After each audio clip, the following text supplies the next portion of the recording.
As stated before, my talk is about discovery, awareness, and study of God. And the way I want to go about this talk is I picked up my favorite Bible verse that I've read of the Bible so far. And you can see right here, and you can read along with me. It's 1 Samuel chapter 16, verse 7. But the Lord said to Samuel, do not look at his outward appearance or at his height of stature, because I have rejected him. For God sees not as man sees. For man looks at the outward appearance, but the Lord looks at the heart. And I want to go on about this by first talking about discovery of God. And my first personal story of discovering that God existed. The way I want to go about this is, truly it's going to start with my birth. So when I was born, it wasn't like in the movies where you're born, the mother hugs you, the whole family hugs, everybody's all happy. That wasn't my story. My story was I was born and I couldn't breathe right. Something was wrong with me.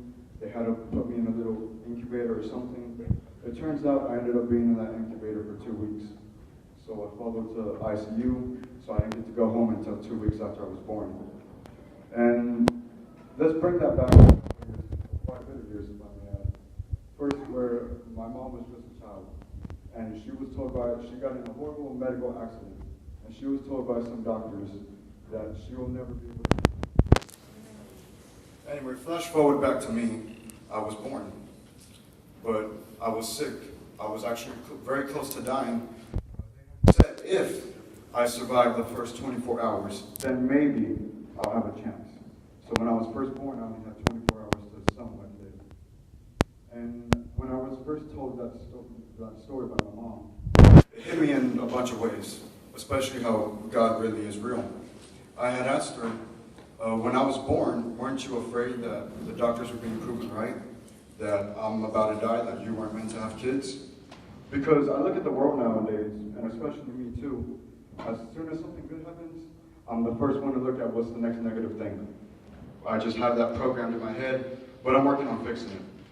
But I asked her that, and she said no. And my mom was actually in the middle of dying too when she gave birth to me.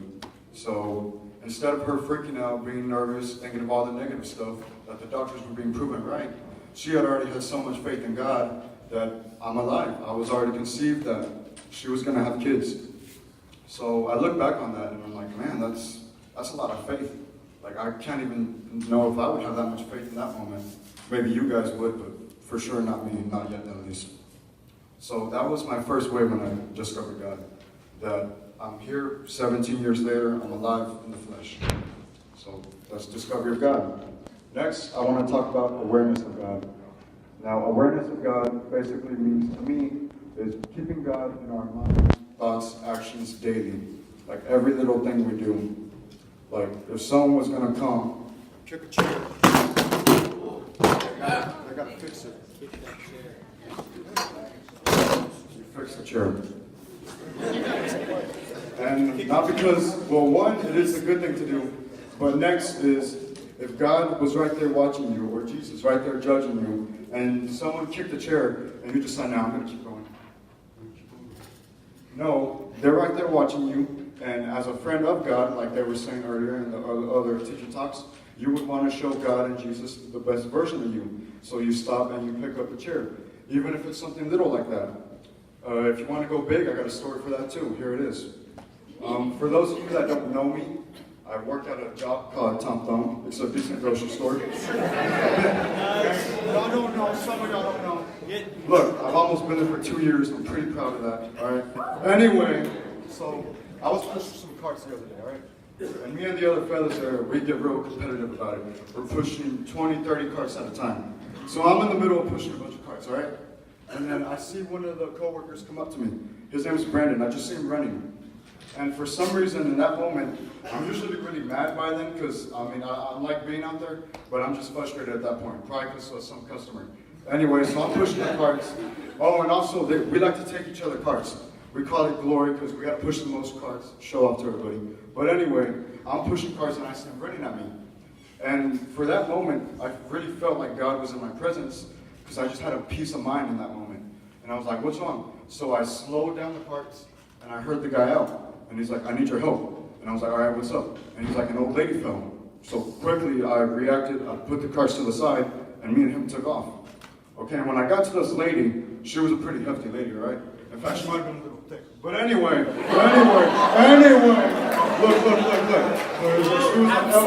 She was an elderly lady, by the way. Elderly lady.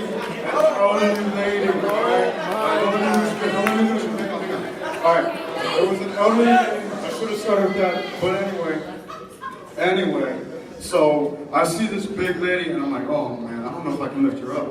Okay, like I was taller than her, but I wasn't bigger than her at all. So I was like, oh man. So I come to this lady, I'm like, all right man, I got you. So I said like a quick little prayer. I'm like, God, please give me strength to lift up this lady, because I don't know what I'm gonna do. So I'm like, all right man, let's go. I grab her underneath the arms, and I slowly lift her up. And I got the other coworker, he grabs her by the hands, and we get her up. And I help her in the car, and she's off to her way. So in that moment, it was funny too, because this happened just a few weeks ago. But in that moment, I was like, man, God was really with me. I was aware. I thought about what if I just forget whatever Brandon had to say and just go right on past him, ignore him. But like I said, for some reason, a peace of mind came to me, and I was like, let me hear him out. So that's what you guys have to do every day. That although you're frustrated, maybe you've had a bad day, you got to hear everybody out. You got to put in the effort to still be the best version of yourself, because that's what God and Jesus wants. And if you want to get to heaven, and I'm sure most of us believe in something, we want to be the best version of ourselves. So put in the effort, all right? No matter what it is, there's always something that makes you not want to put in your best effort. You got to keep trying. Just keep on keeping on, all right? And then lastly, this one's going to be probably the big one, is studying of God. And there's a lot of ways to study of God. The first way is obviously reading the Bible. I got my Bible right here. I got this for Christmas, actually. I asked for it. Like, I want a blue Bible because I like blue. But the version I got is the New International Version. That's the Bible I wanted, so I got it. And I know the Catholic version is the New American Bible.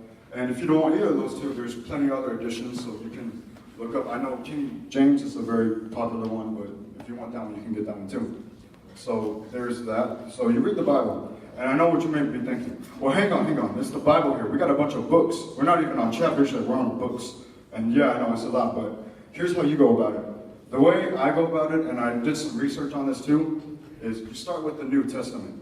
And the reason you start with the New Testament is that's when Jesus was here and living with us on earth in the flesh.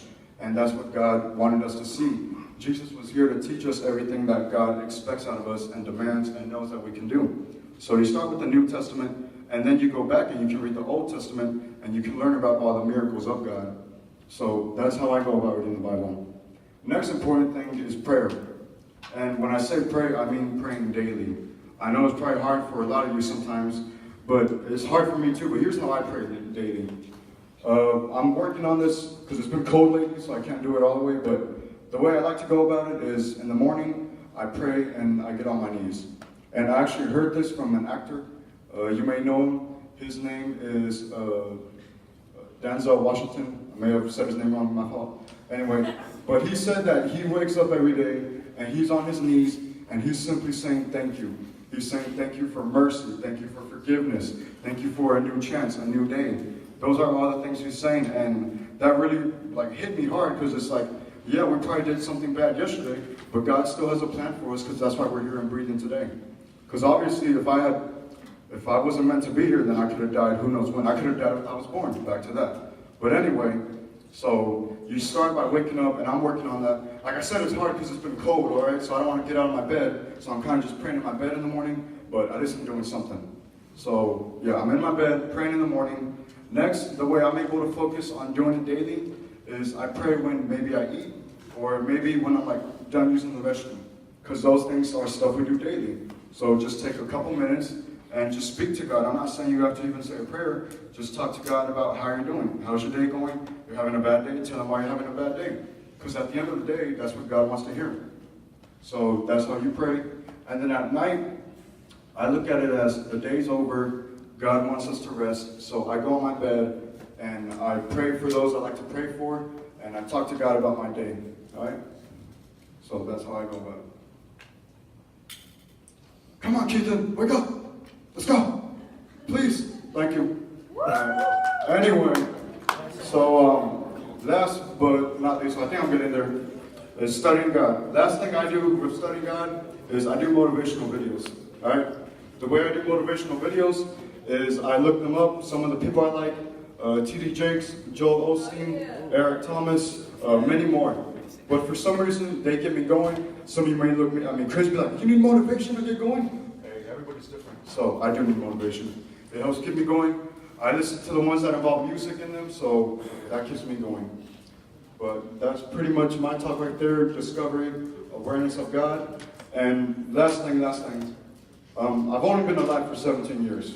I'm sure the teachers back there got many more experience than me, but I've been very fortunate in one thing. Whether you're religious or not religious, everybody wants them to know that they're a good person and that they're trying. And that's honestly what I can say.